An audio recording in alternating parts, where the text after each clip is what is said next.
Bismillahirrahmanirrahim. Assalamualaikum warahmatullahi wabarakatuh.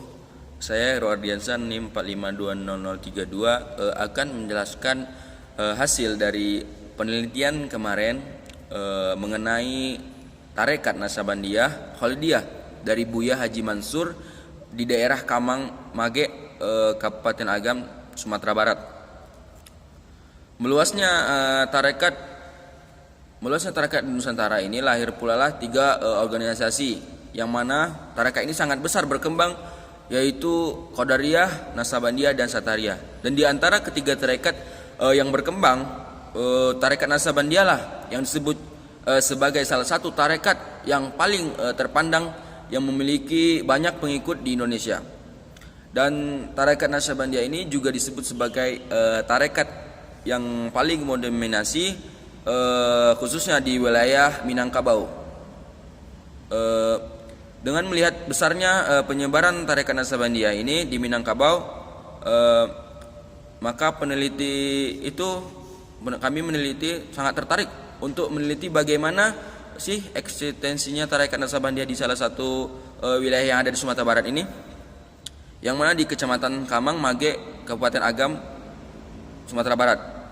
Dan alhamdulillah kami juga sudah melakukan penelitian ke sana. Dengan adanya penelitian ini kami dapat menginformasikan kepada semua terkait adanya tarekat di Kecamatan Kamang itu. Sehingga dengan adanya informasi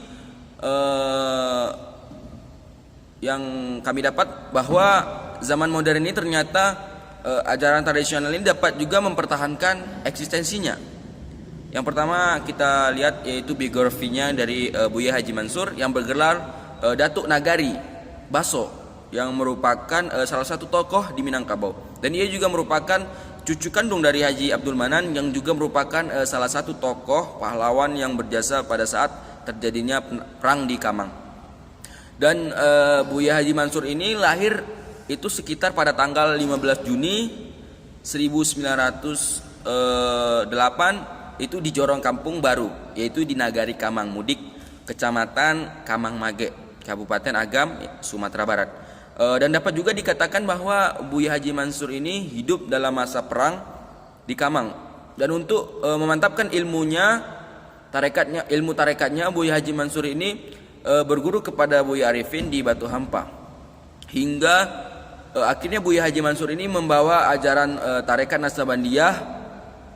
Dan salah satu kontribusi Buya Haji Mansur ini dalam membawa ajarannya tarekat ini adalah dengan mendirikan surau suluk yang diberi nama Surau Suluk Syekh Buya Mansur Datuk Nagari Baso, yang terletak di daerah Kamang tadi. Dan Buya Haji Mansur ini meninggal pada tanggal 25 Maret 1997, belum lama. Dan dimakamkan di halaman sekolah beliau yang didirikan di Kampung Baru, Kamang Mudik tersebut. Kemudian yang saya dapatkan dari hasil penelitian dari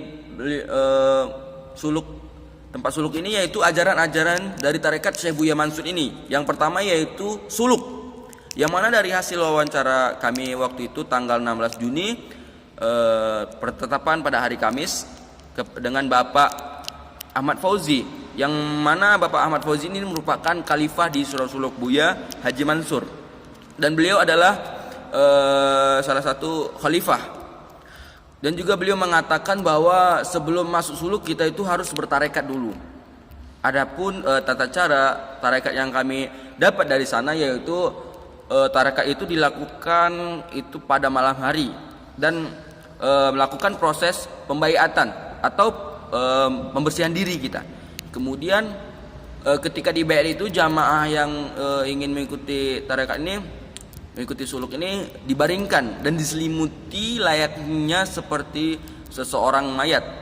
Dan hal ini juga bertujuan agar jamaah ini melakukan bayat agar mengingat Allah dan kematian.